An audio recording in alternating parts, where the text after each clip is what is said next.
ఓం శ్రీ గురుభ్యో నమ.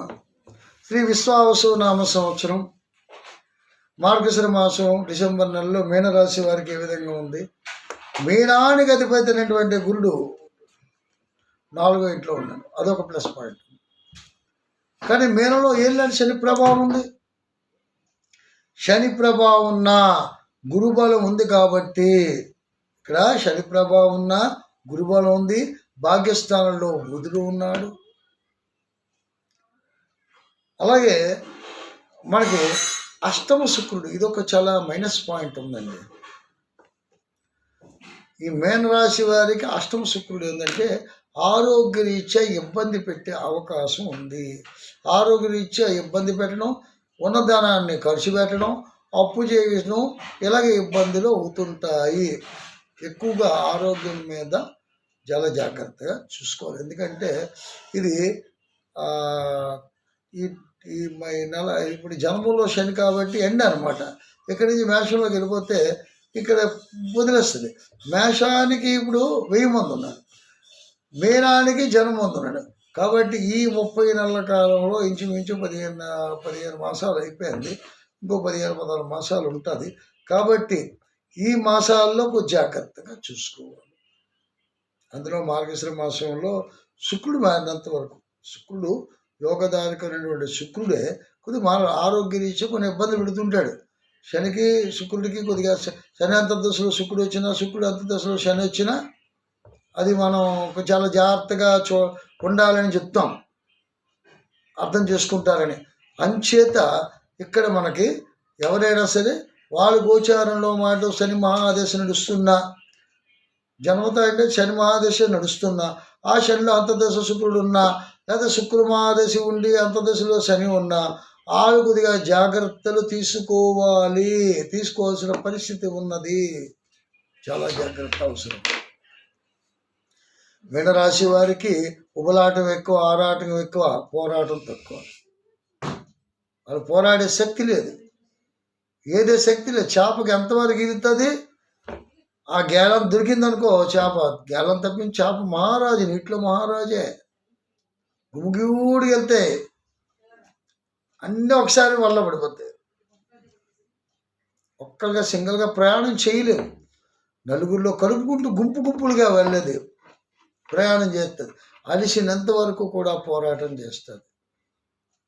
అందుకే అంటారు, ఇప్పుడు ఈ మీనరాశి వారికి చెప్పాలంటే దైవత్వంతో, దైవ చింతనతో ఉండాలి ఎక్కువగా. ఈ సమయం కూడా ఏళ్ళనాటి శని ప్రభావంలో ఉన్నప్పుడు ఎక్కువగా శివారాధన, విష్ణాలయ దర్శనము, తీర్థయాత్ర ఇవన్నీ చేసుకోవడం, సన్యాసి యోగము ఇలా స్వీకరించడం, పెద్దవాళ్ళని ఉపన్యాసాలు వినడం, లేదంటే వీళ్ళు జ్ఞానంతో 10 మందికి చైతన్యవంతులు చేయడము, ఈ విధంగా అడుగులు తీసుకొని అడుగులు వేయాలి.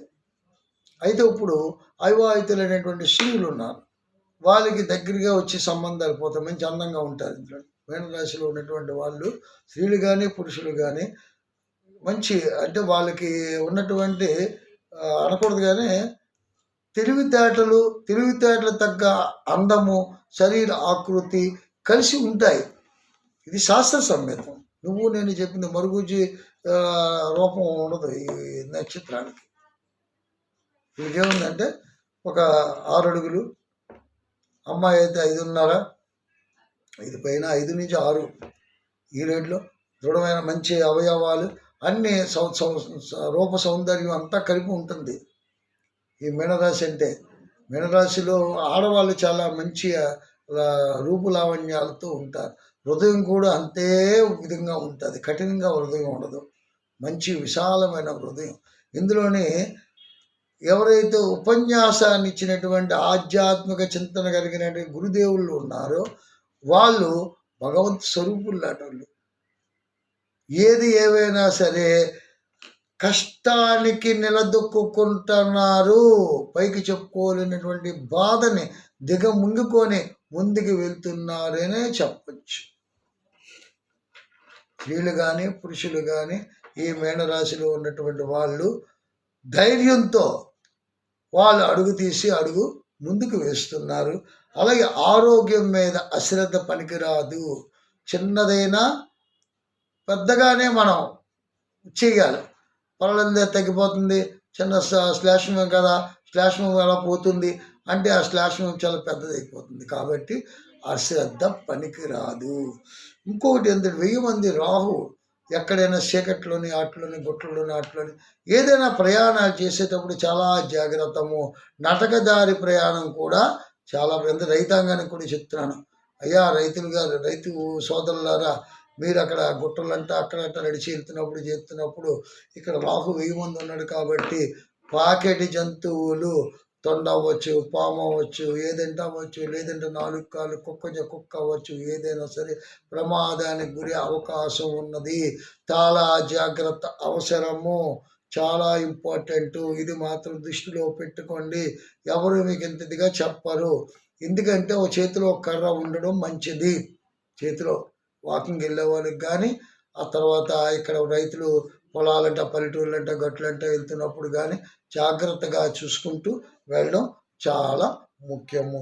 అలాగే ఇప్పుడు గోచారం బాగోలేదు కాబట్టి ఏనాడు శని ప్రభావం, రాహుతాలకి వేవంతు ఉన్నటువంటి పాపగ్రహ ప్రభావం ఉన్నాయి కాబట్టి చాలా జాగ్రత్త. ఆరోగ్యం కూడా చాలా జాగ్రత్తగా చూసుకోండి. విదేశాలు వెళ్ళే వాళ్ళు ఎవరైతే ఉంటారో వాళ్ళు చెప్పుడు మాటలు ఎవరి మాట వినకండి. ఏవైనా సరే ఆచితూచి జాగ్రత్తలు తీసుకొనే వెళ్ళండి. ఆడవాళ్ళకి ముఖ్యంగా చెప్తున్నాను, ఎక్కువగా విదేశాలు వెళ్ళేటువంటి కువైట్ అనేటువంటి ఆడవాళ్ళు ఉన్నారు.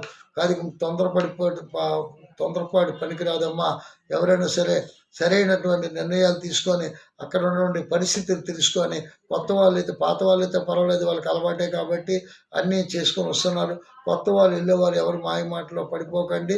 అక్కడికి వెళ్ళి ఏదో సంపాదించేస్తున్నటువంటి ఆలోచన పక్కన పెట్టి ఇక్కడ ఉన్నటువంటి పరిస్థితిని దృష్టిలో పెట్టుకొని జాగ్రత్తలుగా పాటించండి.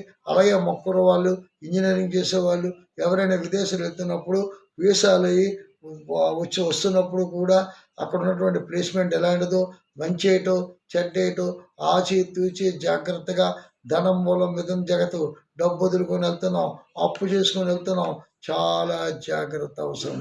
ఇంకో రాశి ఫలాలు అయితే ఇంతగా చెప్పను.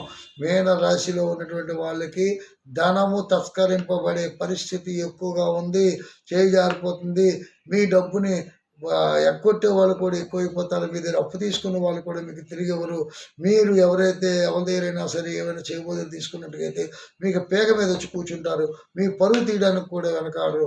అలాంటి వాళ్ళు మీ చుట్టూ ఉన్నారు. చాలా జాగ్రత్త అవసరము. దైవాన్ని ఆరాధించండి. మళ్ళీ మరో ముందుకు వస్తాను. అంతవరకు సెలవు. ఓం శాంతి.